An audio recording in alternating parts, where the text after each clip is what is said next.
The following content is provided under a Creative Commons license. Your support will help MIT OpenCourseware continue to offer high-quality educational resources for free. To make a donation or to view additional materials from hundreds of MIT courses, visit MIT OpenCourseware at ocw.mit.edu. One announcement, there'll be a weekly quiz on Tuesday based on Homework 9, which will cover glasses and chemical kinetics. Speaking of which, that's something we started talking about last day. I found this cute quote that kinetics is nature's way of making sure that everything doesn't happen all at once. And we looked at the rate laws, the most general rate law shown here. The rate of consumption of a particular reactant goes as some function of its instant concentration raised to the power n, which is the order of reaction. The specific chemical rate constant K is the proportionality, and K can be influenced by temperature through this Arrhenius type relationship, which compares the exponential of the activation energy with the available thermal energy. And we saw that we can integrate that rate equation and put the data to the test. If we have a first order reaction, we should get a semi-log dependence, and I think I've got that shown here. Here's the data I showed you last day. This is just a normal decrease in concentration with time, typical attenuation curve. If we put it to the first order test, according to this relationship, we should get a straight line with a slope of minus k. And we saw that in the special case of first order reactions, it makes sense sometimes to talk about half-life, in particular with radioactive decay. We also looked at second order reactions, which have a slightly different functional dependence shown here. And then we went back and looked at the underlying physical chemistry of the activation energy, and we came up with this model, which we presented in terms of a mechanical analog. And we saw that we could look at the decrease in chemical potential as not being monotonic, but as requiring some initial activation. And so we have here the energy state of the reactants at one value, the energy state of the products at a lower value, and the difference between those values is the driving force for the reaction, the delta E of the reaction. But in order to get from the reactant state to the product state, we first have to activate. And physically, there are a number of things that are going on. And at the end of the lecture, I'll show you an example with reference to an automobile exhaust catalyst, what is happening in terms of forming some kind of an activated complex which allows the reactants to reorganize themselves so that they can recognize that there's an energy to be gained by their reacting with one another, and how a catalyst facilitates this. And specifically, we see that there's a tiny, tiny fraction of a population distribution that has enough energy to surmount the activation barrier, and the inhibitor and the catalyst respectively either impede the reaction by raising the effective activation energy, thereby lopping off an even greater amount of the distribution, or facilitate the reaction by lowering the activation energy, thereby making a greater fraction of the thermal distribution available for participation in the reaction. And I think that's where we left it last day. And so today what I'd like to do is to continue the whole discussion of what is broadly termed rate phenomena. So chemical kinetics is part of a unit here at 3091 that I'm going to call rate processes. And rate processes are basically processes that involve rate of change with respect to time. Rate of change with respect to time. And so one, of course, is chemical kinetics, and we've just spent some time looking at chemical kinetics. But there's another area that we want to touch upon, and it's the area called transport phenomena. Transport phenomena. And there's a reason for talking about this.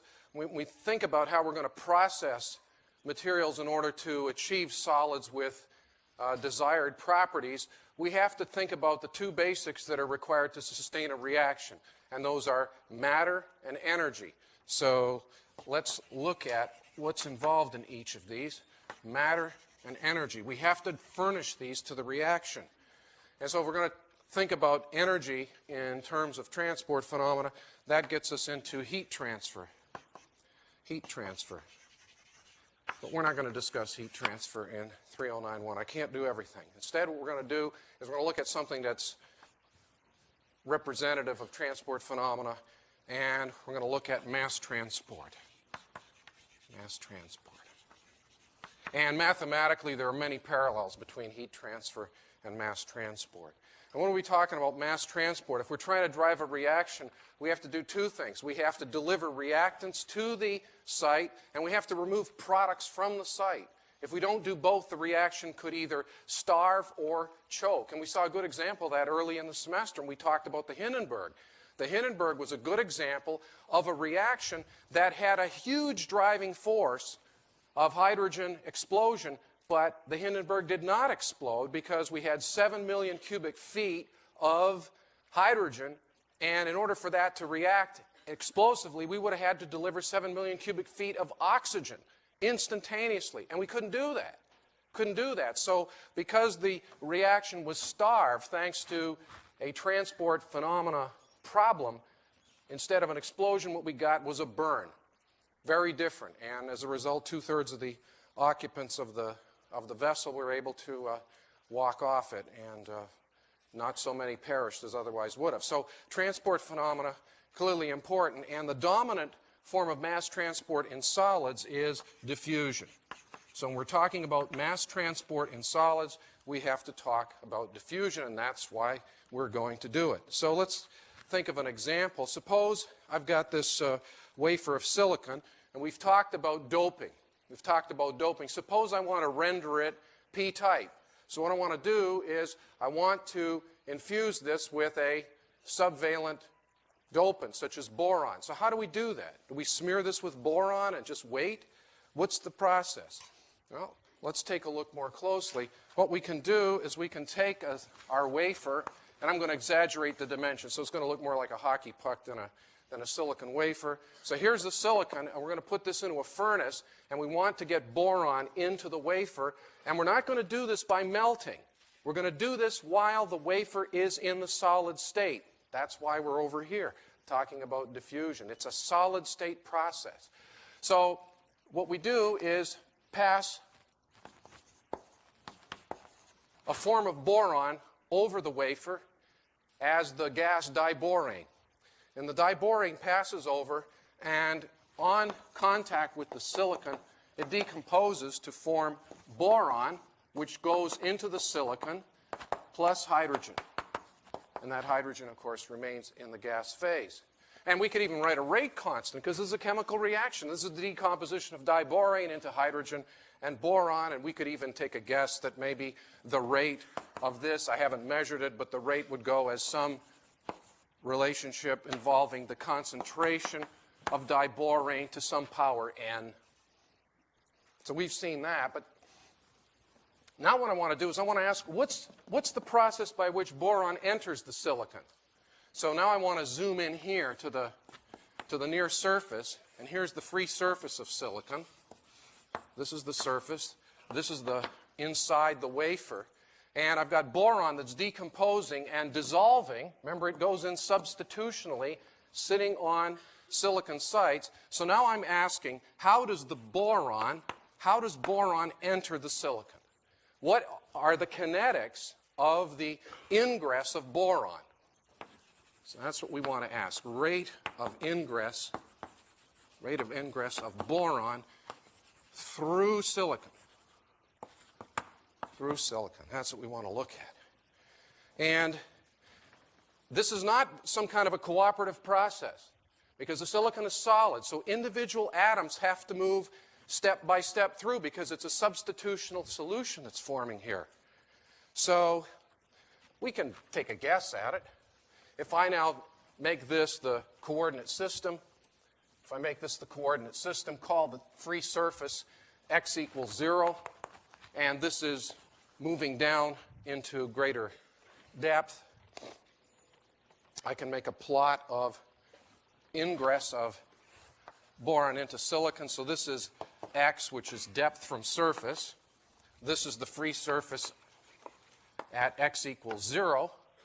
And I'm going to fix the concentration of diborane in the reactor, and so the concentration of boron at the surface will be fixed. As long as I keep the concentration of diborane fixed, concentration of boron at the surface will be fixed. So what I'm going to do is plot the concentration of boron in the silicon as a function of depth from the surface. Now we know deep inside the silicon there's no boron. So here it should be 0. We know at the surface it's constant. The question is, what is the shape of the curve? Just as I showed you last day, we talked about first order, second order. What it boils down to is, what is the shape of the curve? And we know it's going to look something like this. Doesn't that look a lot like the attenuation curve for the loss of matter in a chemical reaction? It starts at some constant value and trails off asymptotically. So really the question is, what is the shape? What is the shape? And how do we answer that question? We can't look at this and eyeball it. Instead, what we do is we do a new mapping. Map concentration into some function of concentration. Map depth into some function of depth such that I will get a straight line.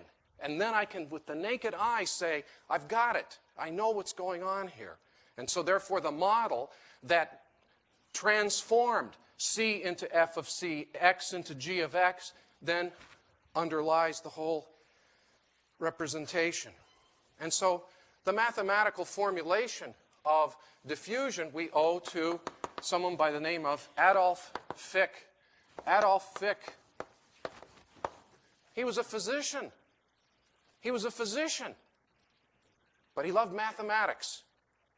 And he did to diffusion what Balmer did to spectroscopy. Recall, Balmer studied the measurements that were made by Angstrom, and it was Balmer who fit Angstrom's data to that equation that ultimately we learned to be in concert with the Rydberg equation. What Fick did, he looked at Thomas Graham's.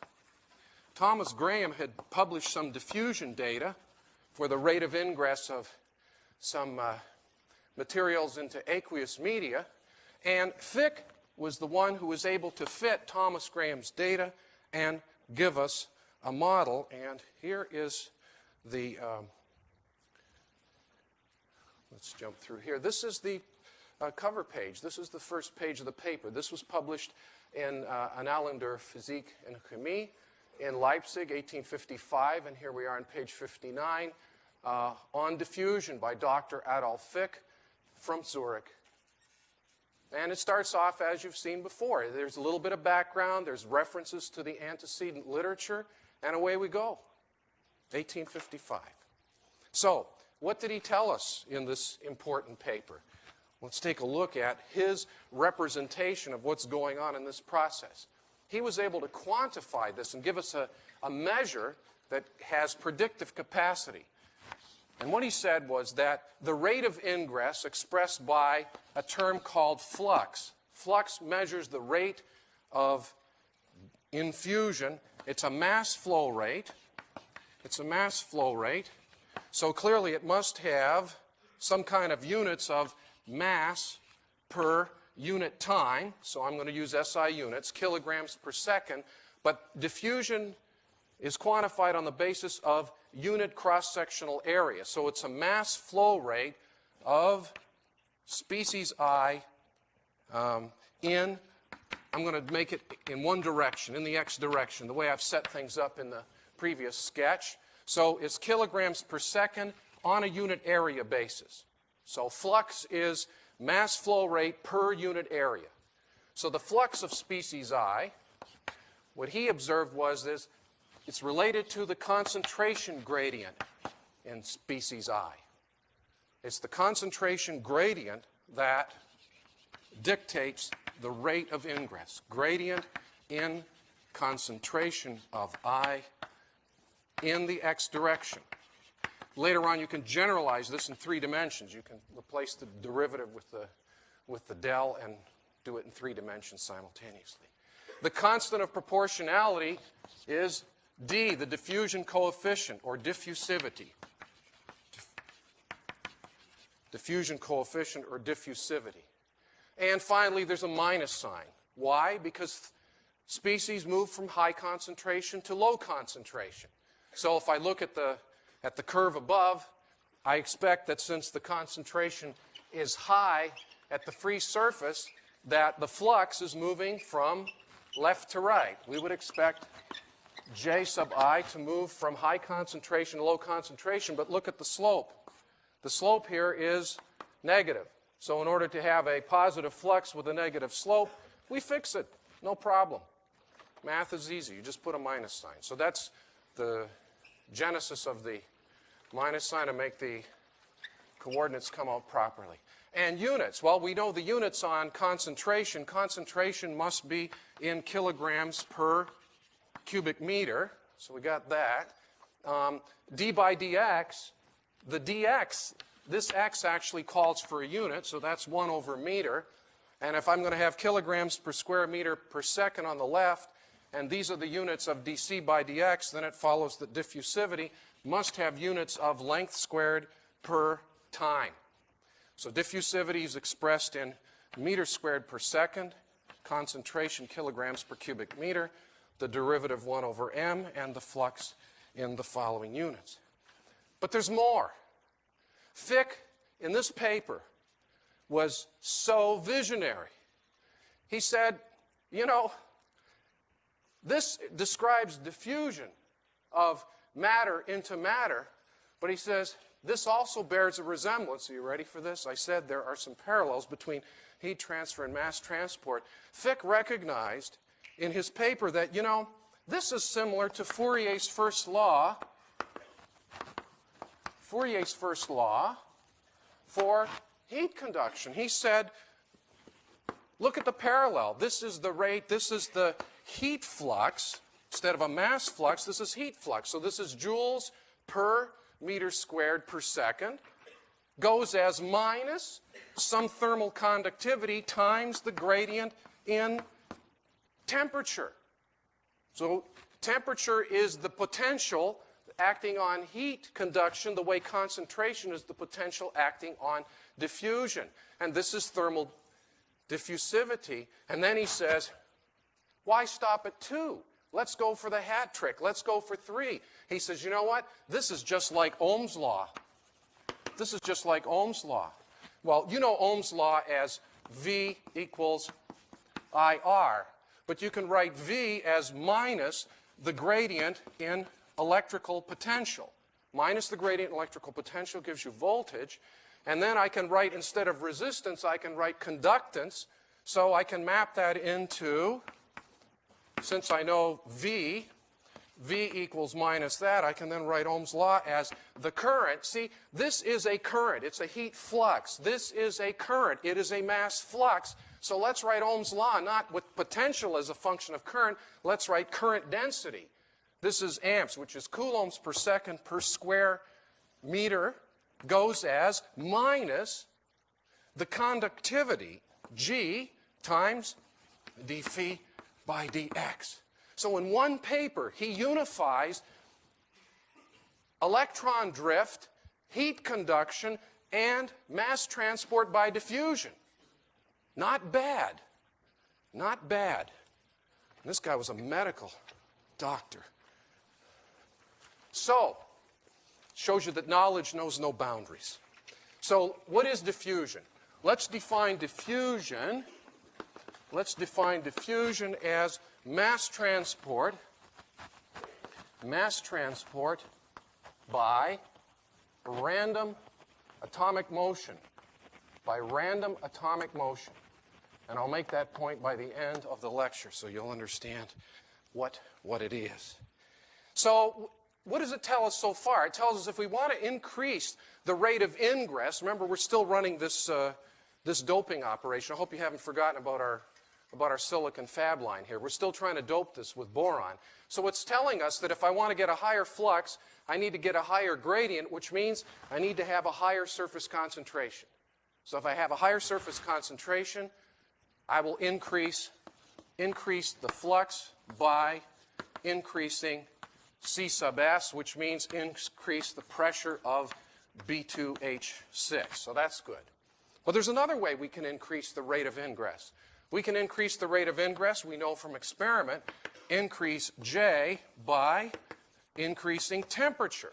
We saw that with the kinetics, chemical kinetics. Well, where's temperature? I don't see any temperature effect here unless you're going to say, well, concentration is density and density is a mild function of temperature. No, here's where all the chemistry is. It's inside the diffusivity, because what's diffusivity going to be related to?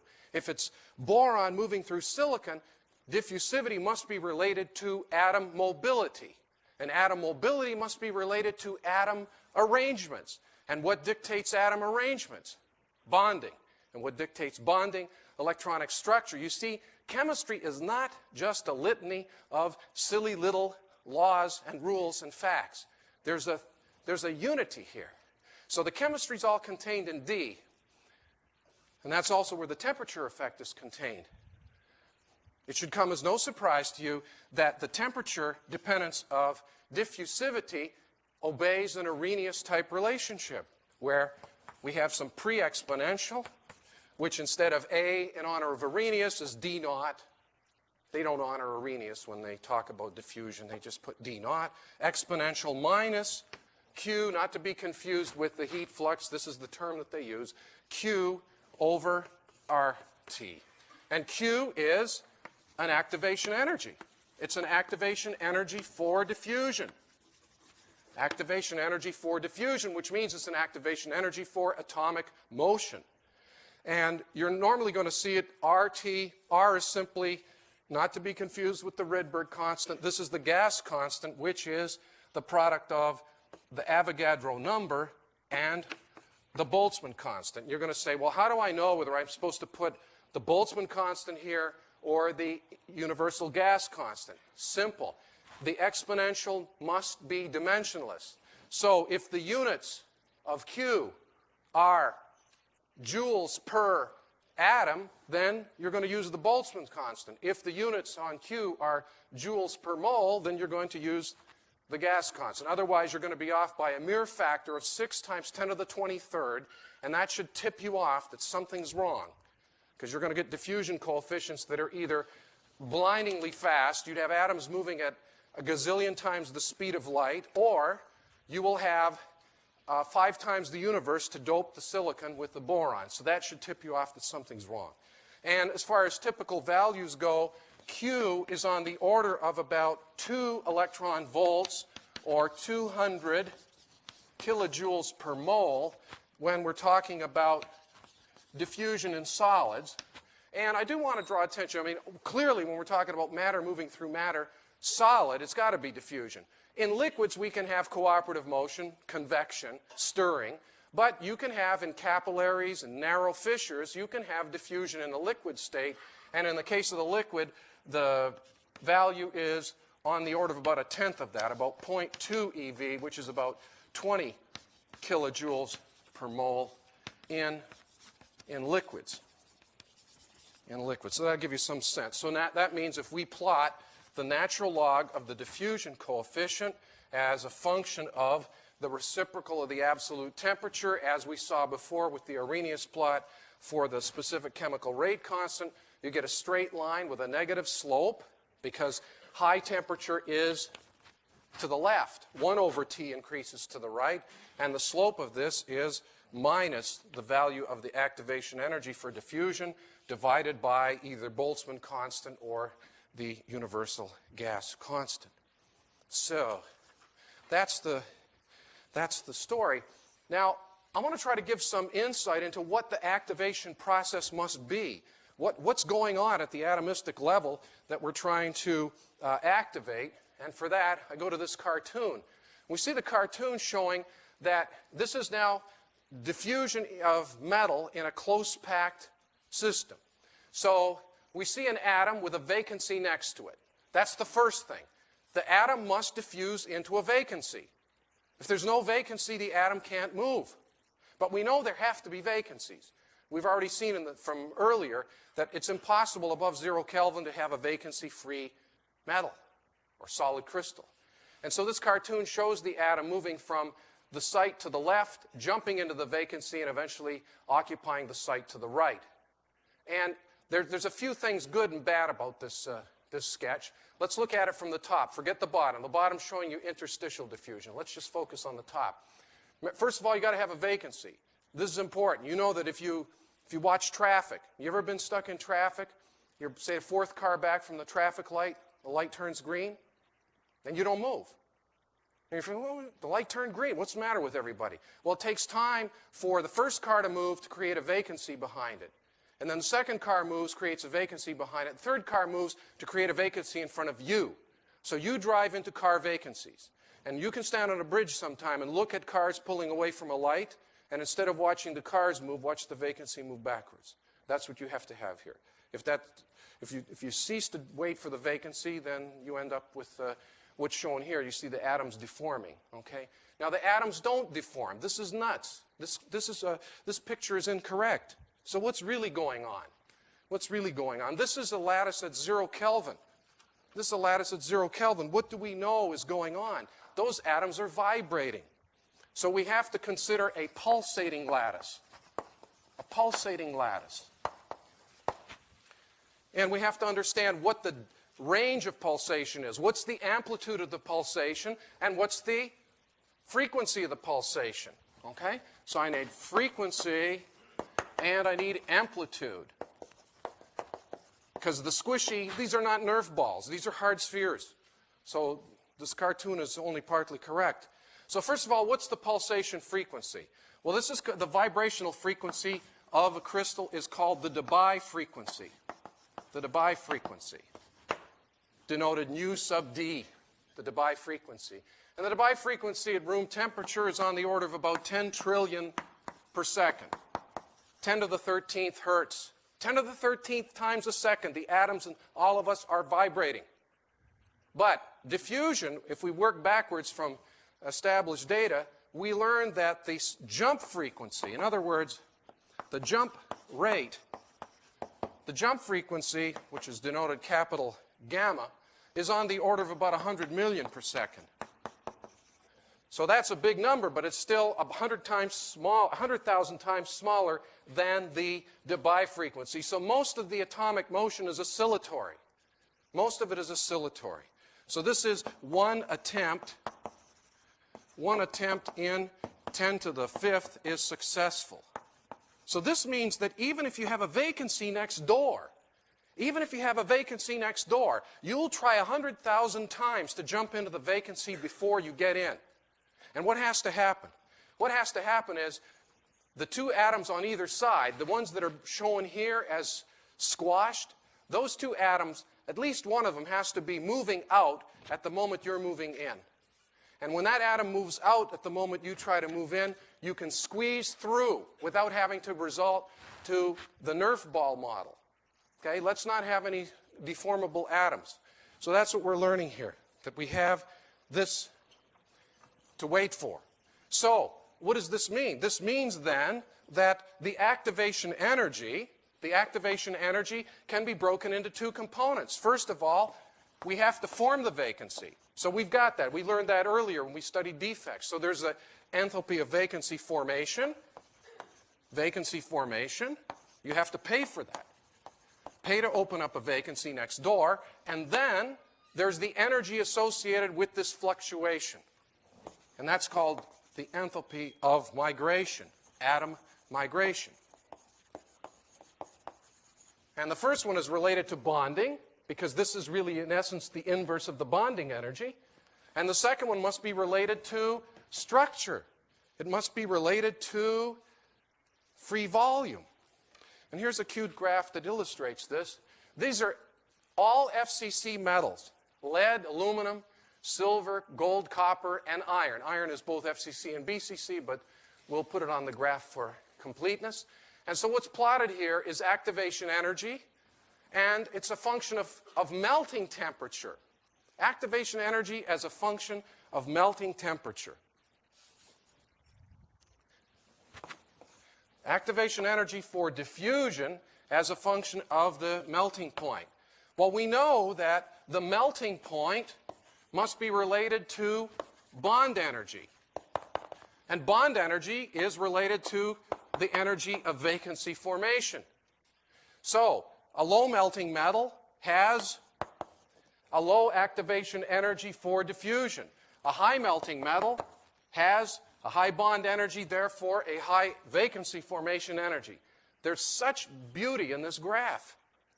There's completeness here. It ties everything together. It's really so elegant. So elegant. And we can also look at diffusion by an interstitial mechanism. That's what's shown underneath here. Same idea.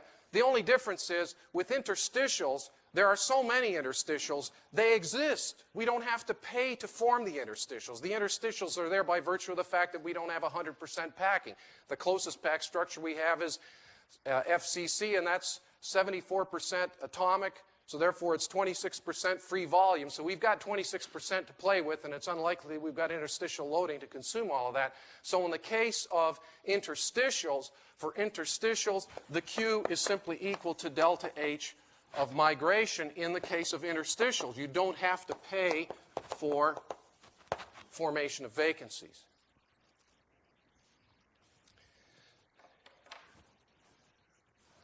So now let's get to the question of random atomic motion. This is what will convince you that we have random atomic motion. Let's look at a very clean experiment. Let's look at this one. We talked about radioactivity last day. Suppose I make a diffusion sandwich that consists of the following. I'm going to put cobalt, cobalt, and cobalt. It's all pure cobalt. The only difference is the center of the sandwich is going to consist of radioactive cobalt, and the two layers of bread are cool cobalt. So there's no concentration gradient here because you know that radioisotopes behave identically chemically. The fact that there's radioactivity does not affect the chemical bonding capabilities of cobalt because it doesn't affect the electronic structure. And as far as the mass effect goes, it's so tiny that it can be disregarded. So what happens over time? If there's no concentration gradient, according to Fick, there should be no diffusion. But what happens is this cartoon shows, if we have a center band here that consists of a mix of radiocobalt and regular cobalt, over time we find that the cobalt is uniformly distributed throughout the specimen. And if we stop action and measure the rate of dispersion of cobalt through the specimen, we find that the rate is described by Fick's law. So we have random jumping at the atomic level in accordance with Fick's first law. In accordance with Fick's first law. So this is a demonstration that we have things occurring at the atomistic level involving random jumping. And to make the case more potent, the actual curve here obeys a Gaussian, which is exactly the random walk problem. You know, the drunken sailor walks out the door, takes one step or two steps, and so the chances that he gets 5 steps away are vanishingly small. The chances are that he falls after 1 or 2 steps are higher. So you'll get a Gaussian curve here for the distance that the cobalt has gone as a function of time. Huh? So what's wrong with this cartoon, by the way? We've talked about this is cobalt jumping through cobalt. Where does cobalt have to jump to? It has to jump into a vacancy. Now, I don't see any vacancies here. So the chances of this cobalt jumping and exchanging with the adjacent cobalt, now we're not talking about a tiny fluctuation to allow cobalt to squirt into a vacancy. We're talking about a fluctuation like this to allow 2 cobalts to crisscross. And I mean, that's just not going to happen. Maybe once in the life of the universe, but I don't think it's going to happen. So we really need to have vacancies in here, and ultimately we have to recognize that diffusion is heavily influenced by defects. Influenced by defects. No vacancies, poor diffusion. Many vacancies, better diffusion. So let's take a look at some evidence of this. This is a plot of diffusion coefficient as a function of temperature. It's an Arrhenius plot in accordance with this curve here. And what we have is for a variety of impurities in solid iron. So let's look up at the top here. This is hydrogen, and you can see that the conductivity of, the diffusivity of hydrogen increases with temperature up to the temperature at which iron converts from BCC to FCC, and then there's an abrupt drop in the diffusivity of hydrogen. What's happening? What's happening? What's the void fraction of BCC versus the void fraction of FCC? FCC is more tightly packed, and so we see an abrupt fall. Here's carbon, same thing. The diffusivity rises up to the transformation temperature, falls, and then continues to rise. And note the difference in the slope. The slope of carbon in BCC iron is gentler than the slope of carbon in FCC iron. Well, what's that mean? It means that the slope in FCC iron is this upper value. The slope in BCC iron is the lower value. You don't have to pay for the formation of vacancies. Here's self-diffusion of iron in iron. Look, it drops 2 orders of magnitude when it moves from BCC to FCC. And just to make the point, this is carbon and graphite. This is self-diffusion of carbon in graphite. What's the problem there? Where do we see that as operating? Well, we said that delta H, vacancy formation, is related to bonding. So here you see the comparison between metallic bonding, which is what you have in iron, so self-diffusion of iron. If I were to project this curve up to this temperature, so we can compare at the same temperature, we see 7, 8 orders of magnitude difference between self-diffusion of iron in iron, that's a metal in a metallic crystal, versus carbon in graphite, which is carbon in a covalent crystal. So big difference in performance. Now, there are other ways of looking at it. Let's look at other defects. How do other defects affect? So here's a cartoon showing the diffusion of some solute into a material, only this is a real material. It's a polycrystalline material. So there's a grain boundary.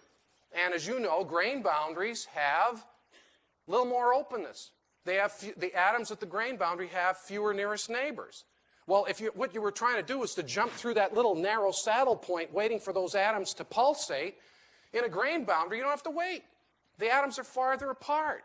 So it's like the difference between having to drive down an expressway or drive down a narrow city street. You got a much easier time of moving quickly down the expressway.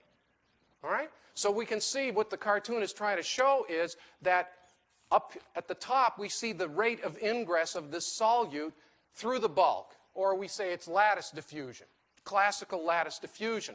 Down the grain boundary, at the same time, we see a much deeper penetration because the material is able to move with less constraint. And along the surface, it can move very readily. Surface diffusion is very, very rapid. And here's some data. These are 3 different investigations of diffusion of silver. Diffusion of silver. Self-diffusion. Okay, this is silver diffusing through silver. So this is classical. What they call volume diffusion is what we would call lattice diffusion or bulk diffusion. Single crystal. Silver moving through silver. How would you make these measurements? What's the only way you could identify one silver from another? Have to use radio tracer. Okay, so using radio tracer, they're able to get self-diffusion coefficient.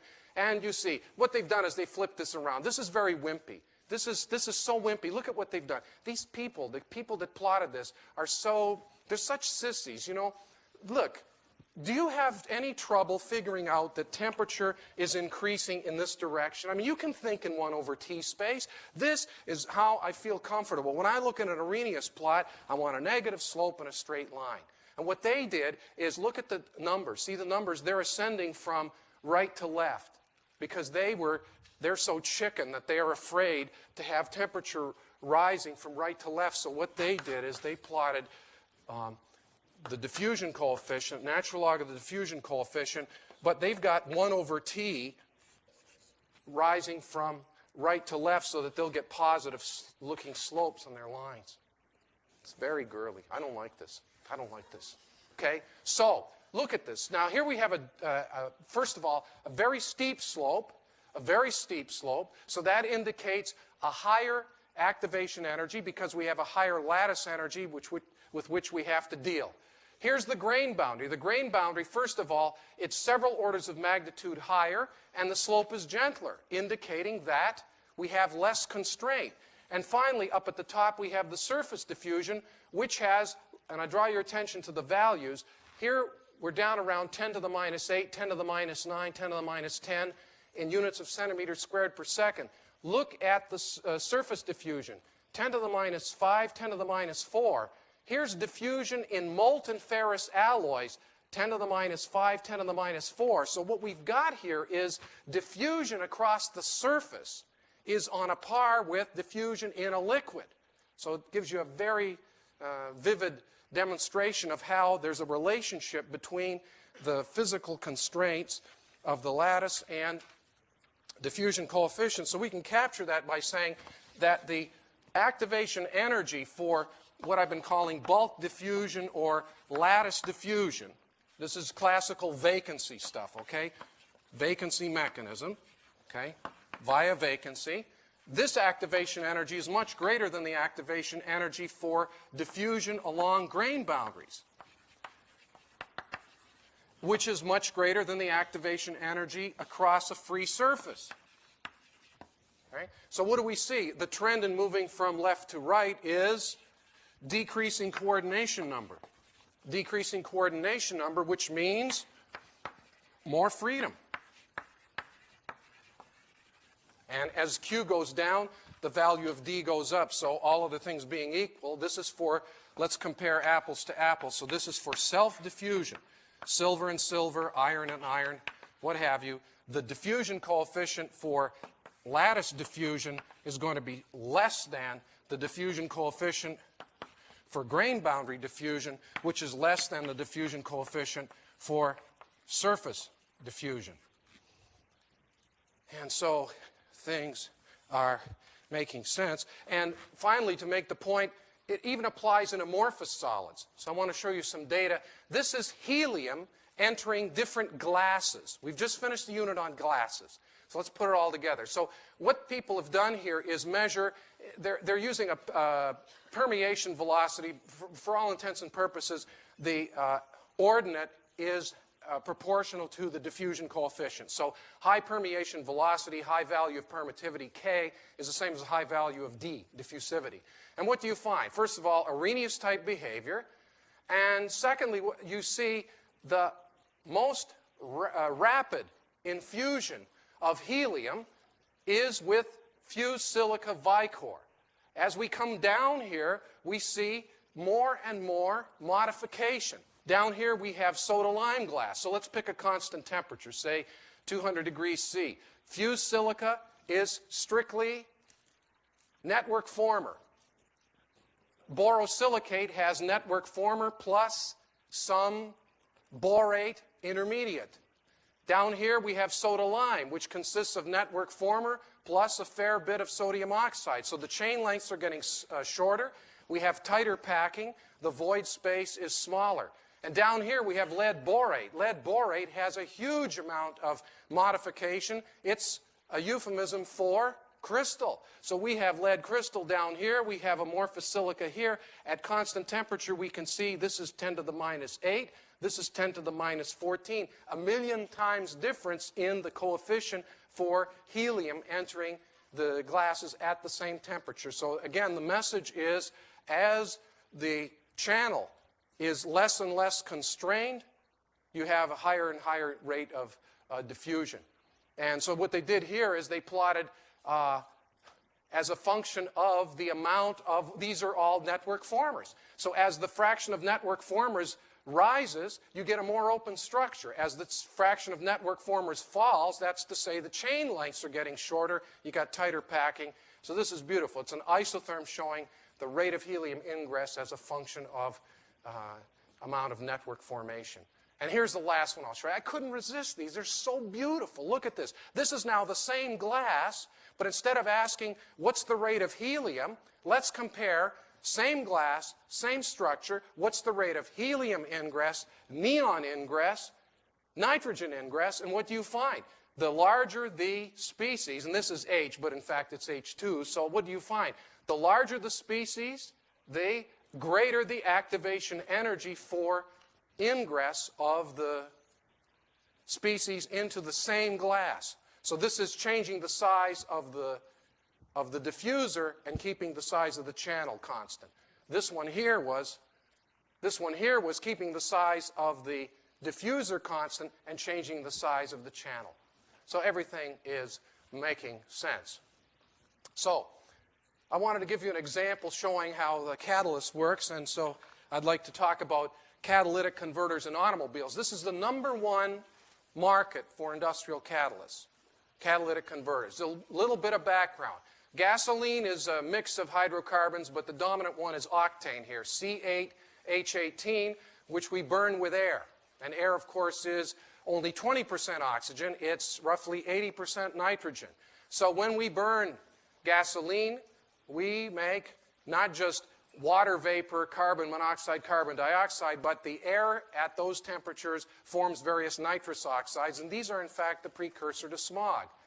So back in the early 70s, it was decided that in order to improve urban air quality, we need to convert unburned hydrocarbons. Some of the gasoline actually doesn't end up being burned, and some of it's incompletely burned to carbon monoxide, and of course there's the nitrous oxide. So here's what the mandate was: to convert the hydrocarbons to water vapor and carbon dioxide. I know carbon dioxide is implicated in greenhouse gases, but believe me, if you've got a choice of carbon monoxide or carbon dioxide, I recommend you go with carbon dioxide. So we'll solve the small problems first, and then nitrous oxides convert them to nitrogen, oxygen, and CO2.